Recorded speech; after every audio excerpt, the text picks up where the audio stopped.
el perdón de pecados y la administración apostólica. Esa es la plática que tendremos el día de hoy, basados en el Evangelio según San Juan, capítulo 20, versículo 23, bajo las siguientes preguntas. ¿Cuándo es el perdón de pecados? ¿Quién tiene la autoridad de perdonar pecados? ¿Cuándo puede ejercer esa autoridad para perdonar pecados? Así que vamos a ver en este programa relacionado al pecado, su significado, su etimología, su raíz, y vamos a ver con algunos textos sobre la forma y la autoridad de perdonar pecados y la administración apostólica. Así que acompáñenme un momento en estudiando las Sagradas Escrituras.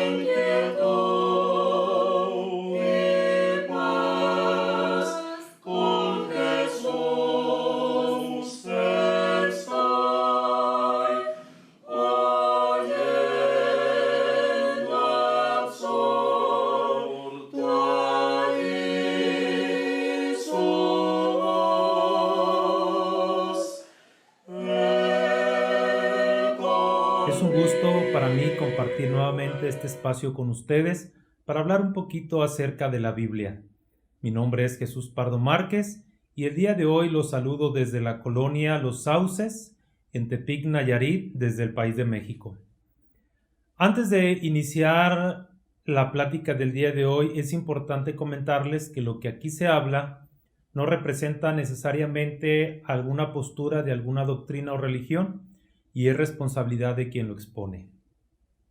Vamos a platicar en esta media hora acerca de el perdón de pecados y la administración apostólica, basados en un texto muy conocido en el Evangelio según San Juan, capítulo 20, versículo 23.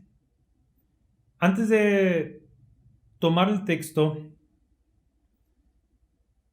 tenemos la idea, como nos dice el apóstol Pedro a través de Hechos de los Apóstoles. Dice, arrepentíos y bautícese cada uno de vosotros en el nombre de Jesucristo para perdón de pecados. Lo que entendemos de inicio es que el bautismo efectivamente es para perdón de pecados. Tenemos que hacer una diferencia entre doctrina y administración. Primeramente, eso es algo importante que tenemos que tener en cuenta. La doctrina vino nuestro Señor Jesucristo a traer, a sacar a la luz la vida y la inmortalidad a través del Evangelio. A través del Evangelio nuestro Maestro vino a aclararnos más la palabra de nuestro Dios y hacer ver que Dios tiene misericordia del mundo para que por gracia haya salvación a través de la fe. Y es muy importante, a través de la fe. Dentro de la doctrina que el Señor Jesucristo marcó dentro de su palabra, podemos llamarlo doctrina, palabra, ese cuidado de ortodoxia para esa enseñanza. Tenemos que hay cosas que son doctrina y hay situaciones que son administración. En el caso de nuestro Señor Jesucristo, si Él decía, o nadie podía decir que había 2 dioses, 3 dioses, 4 dioses, 5 dioses, como decir, yo vengo a traer una enseñanza politeísta. Es decir, la doctrina no cambia. La doctrina, a través de los años, se mantiene única. No va a variar jamás, porque para siempre permanece la palabra de Dios. ¿Qué es lo que sí puede cambiar? Es la administración. La administración es de acuerdo a cómo tú consideres mejor, vas a utilizar tu autoridad cuando tú desees aplicarla en el momento en que tú veas necesario aplicarla. Y vamos al ejemplo de nuestro Maestro el Señor Jesucristo. Nuestro Maestro el Señor Jesús, cuando vivía Él en la tierra, tenía toda potestad me es dada, dijo el Señor, tanto en el cielo como en la tierra. Es decir, que Él podía disponer en su administración, podía disponer de la autoridad que Él tenía. Dios le da al Señor la autoridad y Él, con la autoridad que tiene, una de las cosas que Él podía hacer era el perdonar pecados. ¿Cómo? Lo que tú ofendiste a Dios, otra persona te lo puede perdonar. Es decir, vamos a hacer una analogía. Si tú le debes dinero a una persona, otra persona puede decir, te perdono y ya no tienes que pagarle a aquella persona. Yo te hago la condonación de ese dinero, ya no tienes que pagarlo, ya no tienes ninguna deuda con aquella persona. Pero aquella persona le está dando autoridad a esta para que cualquiera a la que ella le perdone la deuda, le va a ser perdonada. A lo mejor le pediste a tu patrón y el gerente te dice, te perdono la deuda que le debes a mi patrón. Pero eso era imposible de creer cuando el Señor Jesús vino e inició su ministerio. ¿Qué es lo que pasaba cuando inició su ministerio? ¿Cómo tú le vas a perdonar al paralítico lo que el paralítico le hizo a Dios? ¿Quién eres tú para perdonarle a él algo que él le hizo a Dios? ¿Cómo puedes tú perdonar a esa mujer que estaba en pecado? ¿Cómo puedes perdonarle lo que esa mujer hizo en contra de la voluntad de Dios? Pero el Señor tenía la autoridad de perdonar pecados. Él le dijo al paralítico de Capernaum, tus pecados te son perdonados. Ahora, él tenía la autoridad de perdonar pecados. ¿Cuándo podía él perdonar pecados? ¿Había alguna cláusula? Nuestro Dios le habrá dicho, sí puedes perdonar pecados, pero solamente en esta circunstancia, solamente en este evento, solamente el 14 de Nisan, cuando se va a celebrar la Pascua o el Pesaj. O puedes, a lo mejor un mes antes de Yom Kippur, que es el día de la expiación, donde Dios les perdonaba el pecado, los pecados al pueblo a través de aquel macho cabrío o aquel carnero que mandaba a Azazel o allá al desierto. Entonces, no había ninguna cláusula para el maestro, o vamos a decirlo de esta manera, no había ninguna restricción para que él utilizara su autoridad en el momento que él quisiera, en las circunstancias que él viera mejor y en la persona que él deseara. De esta manera, si era el paralítico, le perdonó sus pecados. Si era aquella mujer que estaba en la casa de Simón el fariseo cuando aquel hombre fariseo invitó al maestro a su casa, aquella mujer lloraba y sus lágrimas caían en sus pies y con sus cabellos los enjugaba, los secaba, los limpiaba. Y el Señor Jesús le dijo, tus pecados te son perdonados. Entonces, Tenemos esos casos, pero hay que recordar que todo lo que el maestro hizo, no todo está escrito en los evangelios. Hay muchas cosas que el maestro hizo que dice la palabra de Dios que si se hubieran escrito en libros no cabrían en la tierra. Es decir, dando a entender que se escribirían volúmenes y volúmenes de las cosas que nuestro maestro hizo durante su ministerio. Quiere decir que el Señor Jesús pudo haber perdonado más pecados en las circunstancias que Él lo deseara. Pero nuestro maestro delega autoridad en sus apóstoles. Primero quiero hacer un pequeño paréntesis para analizar lo que es la palabra pecado, porque la autoridad, la administración, ellos la pueden llevar a cabo por la autoridad que ellos tienen en cualquier momento. La doctrina no se cambia, esa sigue vigente desde Cristo hasta la fecha. Lo que cambia es las disposiciones. Bien, entonces decíamos, vamos a ver o analizar un poquito lo que es pecado.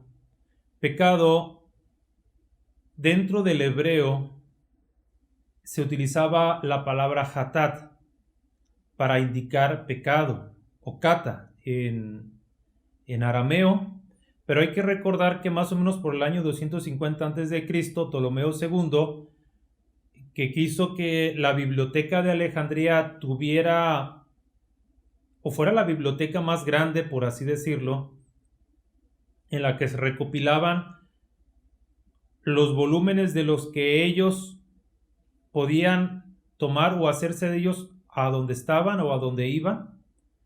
Quería también el volumen de la Torá, que son los 5 libros de Moisés. Así que convoca a aquellas personas del pueblo de Israel, de los judíos, para que traduzcan lo que se le conoce como los libros de Moisés, el Pentateuco, o se le conoce como también la Torá. Y entonces se hizo la traducción del hebreo al griego y se le llamó entonces la Septuaginta. Ya después se fueron agregando todos los demás libros de lo que nosotros como conocemos o lo conocemos como el Antiguo Testamento, pero que los judíos lo reconocen como el Testamento vigente. No reconocen el Nuevo Testamento, y me refiero a ciertos judíos que no creen en el Señor Jesucristo. Pues bien, se tradujeron del hebreo al griego los 5 libros de Moisés y se le llamó la Septuaginta. Y cuando lo tradujeron, siempre tenemos que recordar que dentro de las traducciones a veces tenemos que escoger, o se tiene que escoger quienes traducen una palabra que en mi idioma equivalga a la de tu idioma. Y no siempre hay palabras exactas y hay veces que los significados varían un poco. Entonces, en esta ocasión, cuando aquellos hombres tradujeron del hebreo al griego la Torá, el Pentateuco o los 5 libros de Moisés, utilizaron para Hatá, utilizaron Hamartía. Hay unos que dicen Hamartia, y esa palabra significa, o la palabra pecado en su raíz original, significa errar al blanco, no lograr la meta. Entonces, quienes con su jabalina fallaban al blanco, se les decía jamartano. Entonces, en su palabra original significa errar al blanco, no dar a donde debe de ser, pero que se tiene en su significado el transgredir la ley de Dios. De esta manera, cuando se transgrede los mandamientos o lo que Dios en su voluntad quiere de la humanidad, podemos llamarle que es pecado. La transgresión de la ley de Dios o de los mandamientos o de los deseos de Dios. Pues bien, nuestro maestro pedía, o decía más bien a sus discípulos en Juan 20:23, antes de irse nuestro maestro y ascender, les delega una autoridad muy importante. Porque ya vemos lo que dice en Hechos capítulo 2, ¿verdad? Arrepentíos y bautícese a cada uno de vosotros en el nombre de Jesucristo para perdón de pecados. Una de las cosas del bautismo es el perdón de pecados. Otra es ser incluido en el pueblo de Dios. Es un paso para indicar que uno quiere ser revestido de Jesucristo y ser de Él. Hay muchos significados dentro del bautismo, pero uno de los beneficios que trae es el perdón de pecados, como también la aspiración a una nueva conciencia. Pero ¿qué pasa? Además del bautismo, o además de recibir el perdón de pecados al ser bautizado, hay otra forma de recibir el perdón de pecados posterior al bautismo. Se pueden perdonar los pecados hablando ya no de bautismo, sino a través de una autoridad, y decimos sí. El primero en mostrar su autoridad para perdonar pecados fue el Señor Jesús. Y ya lo comentamos. ¿Cuándo lo hacía? Cuando Él lo deseaba, cuando Él lo veía oportuno. Y entonces delega, o no delega, vamos a decir, da esta autoridad a sus apóstoles. Y les dice, a quien remitieres los pecados, les serán remitidos. Y a quien se los reteniereis, les son retenidos. Fíjense, vamos a analizar aquí un poquito y vamos a expresarlo mejor. A quien les remitiereis los pecados, les son remitidos. Dice, a quien remitiere los pecados, les son remitidos, y a quien les retuviere los pecados, les son retenidos. Así dice. Pero quiero aquí analizar un poquito este texto y vamos a profundizar un poco, porque hay veces que se lee como muy aprisa, y hay veces que no nos damos cuenta que encierra algo importante aquí. Antes de detenerme en ese punto, en un detalle que tiene el texto, este versículo, sí, nuestro maestro les da esa autoridad de que si tú le remites, o cualquiera de ustedes como apóstoles que les estoy dando esta autoridad, tú le perdonas el pecado a una persona, a esa persona ese pecado le va a ser perdonado. Si pecó contra Dios y tú se lo perdonas, por la autoridad que yo te doy, ese pecado va a ser perdonado. Pero si de otra manera tú se lo retienes, le va a quedar allí retenido ese pecado. Bien, pues la pregunta es, ¿cada cuánto podían los apóstoles perdonar pecados? ¿Cada cuánto tiempo podían disponer, o en qué circunstancias, en qué momento, en qué persona, qué días o qué meses? A lo mejor solamente los días lunes. Pero los días martes no. A lo mejor el día de la Pascua, pero el día de la expiación no. El día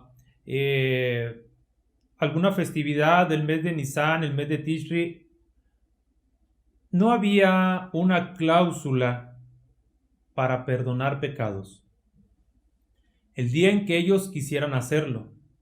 Si ellos iban de camino y a alguien, Dios les inspiraba el perdonar un pecado, lo podían hacer, porque no había ninguna restricción de parte del maestro al momento en que él les delegó la autoridad. Si a lo mejor fuera 3 días antes de la expiación, antes de que Dios perdonara los pecados del pueblo de Israel, y ellos ya dentro de la gracia, ellos quisieran perdonar pecados, lo podían haber hecho. Pero la Biblia no dice que perdonaron pecados. La Biblia solamente dice que el Señor les dio esa autoridad, pero nunca se sabe que ellos lo hayan utilizado. Pero de la misma manera nunca se sabe que no lo hayan utilizado. Porque lo que es referente a los hechos de los apóstoles se enfoca mucho en el apóstol Pablo. No se enfocan mucho en la vida de los demás apóstoles, pero tampoco se enfocaba el médico amado Lucas en ver si perdonaba pecados o no, sino en la vida del apóstol Pablo. Cómo él conoció a Cristo, cómo predicó el evangelio, cómo administró la iglesia y cómo llegó hasta Roma. Entonces, la autoridad estaba dada. Si ellos querían hacerlo, podían hacerlo en el momento en que quisieran. Yo les decía, una cosa es la doctrina y otra cosa es la administración. La doctrina no se cambia, pero en la administración, los apóstoles de Jesucristo, ellos decidieron en su momento, cuando ellos quisieron, cómo llevar a cabo la iglesia. El apóstol Pablo tenía su propia administración. Los apóstoles restantes tenían su propia administración. Una administración era para los gentiles y otra administración era para los judíos. Aunque el apóstol Pedro fue el que le habló a un gentil llamado Cornelio, su administración era para los judíos. De esta manera, ellos podían disponer y administrar esa autoridad como ellos quisieran. Si ellos querían celebrar una Santa Cena, a lo mejor en el mismo día de la Pascua o un día antes de la Pascua, ellos podían hacerlo. Si a lo mejor lo hacían a los 2 meses de haber celebrado la Pascua y la celebraban en otra parte, con otros hermanos podían hacerlo. Si él o ellos daban la orden de que se celebrara de forma simultánea, por la administración y la autoridad que ellos tienen, podía disponer que se llevara a cabo aquel mandamiento de Cristo. Y todas las veces que bebieres de esta copa y comieres de este pan, la muerte del Señor anunciáis hasta que Él venga. Es decir, la doctrina se mantiene pura y limpia, se mantiene inmutable, pero la autoridad se utiliza para que ellos dispongan de lo que el Señor puso en sus manos. Y por último, ya en estos minutos que quedan, quiero comentarles ese detalle importante que hay que notar en Juan 20:23. Y lo voy a recitar de nuevo para que lo analicemos, a ver si podemos ver el detalle que viene. Y a quienes remitieres los pecados les son remitidos, y a quienes se los retuvieres o a quienes les retuvieres los pecados les son retenidos. ¿Cuál es el detalle aquí? Si leyéramos mal o lo recordáramos mal, diríamos: a quienes retuvieres los pecados les serán, pero no dice les serán. Hay un detalle que ahí, o esta palabra la tenemos que expresar con toda la profundidad con la que el maestro lo dijo. Si le acomodamos y le cambiamos a serán, bueno, te perdono tu pecado, pero va a tener efectividad en 10 años. Así que si te mueres en 5 años, ya no tiene efectividad. Porque en la autoridad que tengo, si te perdono el pecado, pues sí se va a perdonar, pero no sé cuándo. Cuando Dios quiera. Pero si te mueres antes, pues ya no es efectivo para ti. Pero sin embargo, la autoridad que el Maestro pone en sus apóstoles, lo utilizamos con la palabra son, no serán. A quienes remitieres los pecados, les son remitidos. Es decir, en el momento en el que ustedes remitan, o en el momento en que ustedes perdonen el pecado, en ese momento tiene efecto.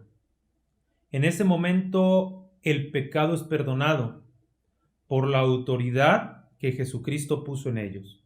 No hay que esperar un día, 2, no hay que esperar 3 horas. La palabra apostólica tiene efectividad en tiempo y forma. Tiene efectividad en el momento. Entonces, pues solamente hemos analizado un texto, hemos platicado acerca de lo que yo creo que es importante resaltar en estas palabras, que igual que hacía Cristo con su autoridad se veía efectuada en el momento, y aunque cuando dijo el Maestro, tus pecados te son perdonados, aquel paralítico, los hombres dijeron, pues sí, todos podemos decir tus pecados te son perdonados, pero ¿qué más puedes demostrarlo? Y el perdón de pecados tuvo efectividad en el momento para aquel paralítico. De la misma manera sus apóstoles, en el momento en que ellos pronunciaron estas palabras, tus pecados te son perdonados, en el momento tenían completa efectividad. Pues hemos llegado al final de nuestro video. Me dio mucho gusto haber estado con ustedes. Igual sugiéranme algunos temas que ustedes deseen. Claro que no todos los exponemos aquí, ni de la forma en la que se nos muestra a nosotros o se nos enseña a nosotros solamente. Hablamos un poquito en estos espacios de lo que hemos aprendido en nuestra iglesia. Claro, esto, vuelvo a decir, pues es responsabilidad de quien lo expone. Me dio mucho gusto haber estado entonces con ustedes. Me despido. Que la paz de Dios sea con ustedes y el Señor les bendiga.